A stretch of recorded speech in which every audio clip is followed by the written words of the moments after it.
Vous avez déjà été abonné à la chaîne ou vous venez de découvrir la chaîne.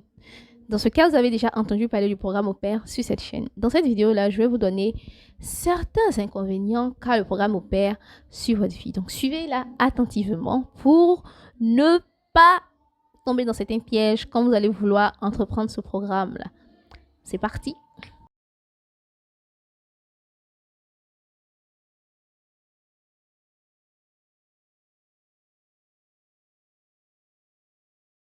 Les amis, j'espère que vous allez bien, moi ça va, bienvenue dans cette nouvelle vidéo.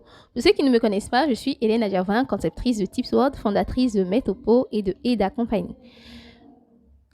Ces différents éléments dont je vous ai parlé tout à l'heure, dont je suis fondatrice, vous aurez l'occasion de les découvrir dans une vidéo qui va sortir bientôt. Pour l'instant, nous allons parler du programme Au Pair, qui est un programme d'échange culturel qui vous permet de pouvoir vous imprégner dans la culture du pays hôte à travers une famille d'accueil en échange des certaines prestations que vous allez faire. En termes de prestations, il y a en général tout tourne autour des enfants en général.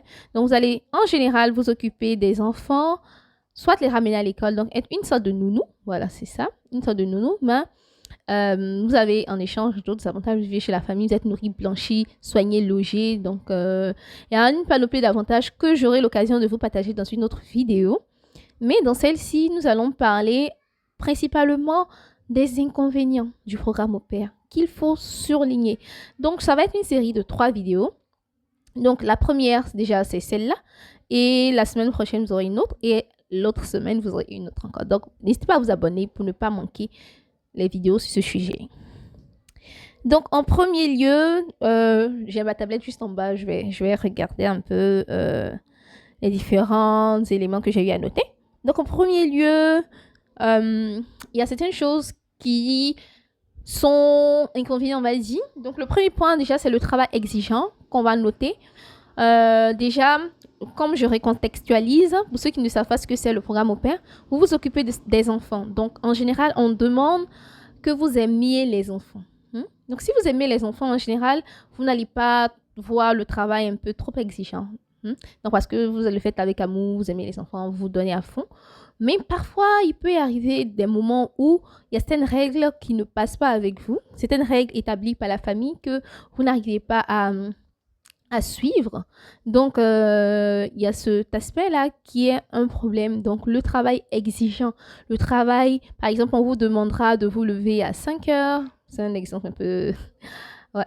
Donc, on vous demande de vous lever à 5 heures pour préparer le goûter des enfants et les accompagner à l'école à 6 heures.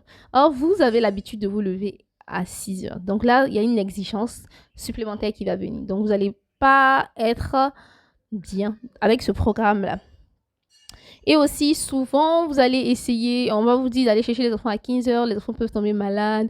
Or, vous, en général, quand on fait le programme Au Pair, vous allez aussi poursuivre des cours de langue. Donc, vous allez, peut-être, parfois, les enfants sont malades. Donc, ce qui va faire que vous n'allez pas aller à l'école, vous n'allez pas aller suivre vos cours, vous allez aller chercher les enfants à l'école qui sont malades, donc vous allez vous occuper d'eux. Donc, et aussi, c'est pas très funny. Donc, ceux qui ne savent pas de quoi je parle quand je parle du programme Au Pair, je vais vous faire linker un lien juste dans le petit i pour vous parler, pour vous montrer un peu ce que c'est le programme Au Pair.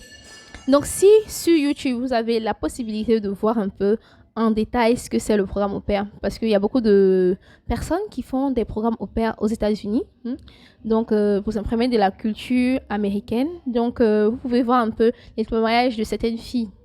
Et aussi, il y a le programme Au Pair en Allemagne qui est possible, que beaucoup d'Africaines font. Et aussi des Françaises, des Américaines. Bon, c'est un peu tout le monde qui le fait. Donc, un autre élément aussi, au-delà du fait que le travail soit exigeant, il y a un manque de liberté qui peut se faire sentir. Donc, liberté, c'est un gros thème, hein, parce que vous vivez avec la famille, comme je l'ai dit tantôt, vous êtes nourri, blanchi, soigné, logé. Hein? Donc, il y a... vous n'avez pas votre temps libre comme vous allez vouloir avoir si vous êtes dans un pays étranger. Vous allez vouloir sortir quand vous voulez. Non. Vous avez une responsabilité. Donc, cette responsabilité-là fait que vous n'allez pas pouvoir mener un certain train de vie que vous voulez absolument totalement parce qu'il y a des exigences. Par exemple, vous êtes une personne qui aime, par exemple, comme j'ai dit l'exemple, se lever tard, ou bien on peut travailler dessus, ou bien une autre sorte de liberté. Vous êtes par exemple une chrétienne et que vous êtes dans une famille musulmane. Donc déjà, ces aspects-là, il faut travailler ça lors de l'entretien. Donc bon, on va pas revenir sur ça ici dans cette vidéo. Et un élément encore qu'il faudrait noter, c'est que le manque de liberté peut se manifester aussi par certaines règles que la famille détient. Par exemple, à partir de 18 ans, on ne sort plus. Or, vous aviez l'habitude de, je sais pas, d'aller en boîte. Je sais pas. Il y a beaucoup d'autres aspects. Il y a beaucoup d'aspects qu'il faudrait noter. Donc, un troisième élément qui rejoint un peu les deux premiers, c'est le choc culturel. L'avantage que vous avez de faire au pair, donc que je vais détailler dans une autre vidéo, c'est que vous êtes imbibé dans la famille, vous vivez dans votre famille d'accueil. Et votre famille d'accueil, là, elle va vous permettre de pouvoir mieux connaître la culture du pays.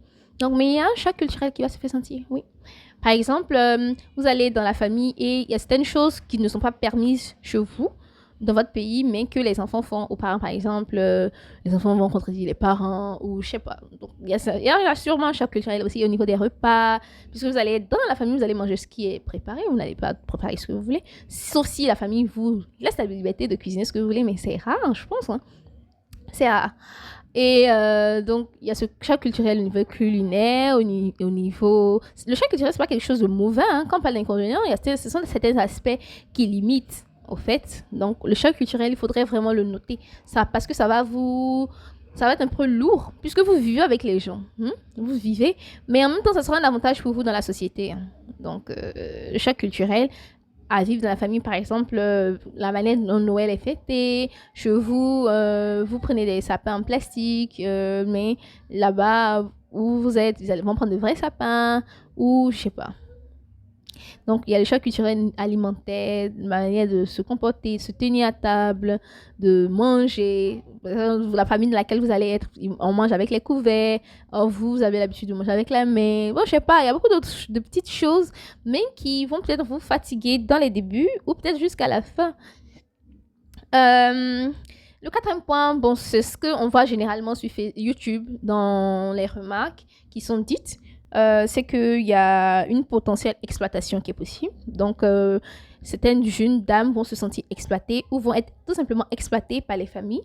Donc, par exemple, la famille va leur promettre certaines choses, mais qu'il ne va pas respecter cela. La famille va dire, par exemple, que les week-ends, tu as ton temps libre, mais sur le terrain, non. Il y a tout le temps les parents qui sortent, qui laissent les enfants avec, par exemple, la jeune fille au père ou le garçon au père. Et là, c'est limitant. Donc, déjà, il y a cet aspect-là. Au-delà de ça, par exemple, on dit on va te payer peut-être, je sais pas, 500 € le mois et arriver là-bas, on te paye que 300 €, on te donne des excuses. Donc, ça commence à être une exploitation. Ou bien, on peut essayer d'abuser de ton temps de travail parce que tu travailles pendant un temps. On peut dire que de 7 à 18 heures d'habitude, tu travailles, mais on peut venir te proposer du babysitting. Or, en soi, tu n'es pas là pour le babysitting, selon le contrat, puisqu'il y a un contrat. Donc, il y a certains petits inconvénients, certaines exploitations, mais qui sont aussi poussées parfois. Là, j'essaie de brosser juste, mais pas souvent, il y a le père de la famille au père qui abuse. On dit souvent qu'il abuse des jeunes filles. Souvent, essayez de voir un peu les vidéos. Donc, c'est un peu très peinlich, très gênant, très triste. Donc, il y a certains cas qui sont très graves. Donc, tous ces aspects-là, il faut essayer de les lever lors de l'entretien. Donc, il faut être aussi vous sincère. Il faut être aussi vous très sincère pour pouvoir y arriver. Donc, il y a un autre élément en 5, l'isolement. Donc, l'isolement, c'est l'un des aspects parce que déjà, vous allez quitter votre famille, vous allez soit peut-être quitter votre pays et aller vivre dans un autre pays, découvrir une nouvelle culture, vivre avec d'autres personnes. Donc, c'est pas évident pour tout le monde. Vous n'allez plus avoir vos amis. Peut-être que le temps, pendant que vous êtes au cours des langues, vous n'allez pas facilement vous faire des amis. Donc, c'est lourd. Et supposons peut-être que vous ne vous entendez pas très bien avec votre famille d'accueil. Ça, c'est la catastrophe. Donc, vous vous sentez seul. La solitude, c'est très grave. Donc, vous allez essayer de compenser la solitude à travers certaines choses qui ne vont peut-être pas vous aider. Donc, il faut essayer de voir un peu déjà, niveau solitude, comment est-ce que je suis.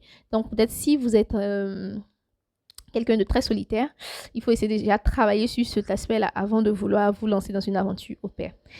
Et en dernier inconvénient, je vous demande déjà de liker cette vidéo qui est très très instructive pour vous. Je sais qu'elle est très instructive et qu'elle vous permettra de pouvoir déboucher toutes les portes. Et aussi pour ceux qui aimeraient apprendre une langue, avoir des stratégies pour pouvoir se perfectionner dans la langue, je vous offre des séances de coaching pour pouvoir vous permettre de pouvoir réussir votre apprentissage de langue. Donc n'hésitez pas à contacter tipsweetworld@gmail.com ou 00225 05 75 76 68 86 78 que j'affiche tout ici.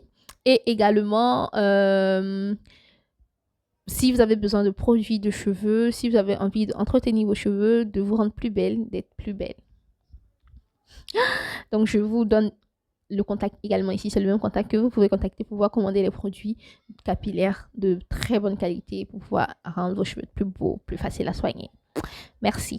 Donc, en dernier élément, limite illégale. Bon, ça, c'est en général pour les Africaines, les personnes qui prennent le visa, voilà. Est-ce que vous allez aller programme au pair pour les personnes qui viennent en général de l'Afrique? C'est un an maximum. Un an maximum. Les gens qui viennent des autres pays, par exemple l'Ukraine, des choses comme ça, elles sont 2 ans, voilà. Donc, vous êtes un peu limité dans le temps. Donc, il faudrait essayer de voir un peu, mais comment est-ce que je pourrais faire pour pouvoir maximiser mon temps? Donc, par exemple, si vous avez envie après au pair de faire des études, donc pendant votre année au pair, il faut maximiser le temps, comme ça, voir un peu prospecter les universités et tout. Donc, c'est un peu ça, dans une autre vidéo, je vais vous donner les avantages de faire au pair et dans la dernière qui va sortir, que je vous demande de vous abonner, je vais vous donner certains conseils cruciaux que je n'ai pas encore eu à donner sur cette chaîne. Donc, abonnez-vous pour ne pas manquer ça. Et on se donne rendez-vous pour une prochaine vidéo. Allez, ciao!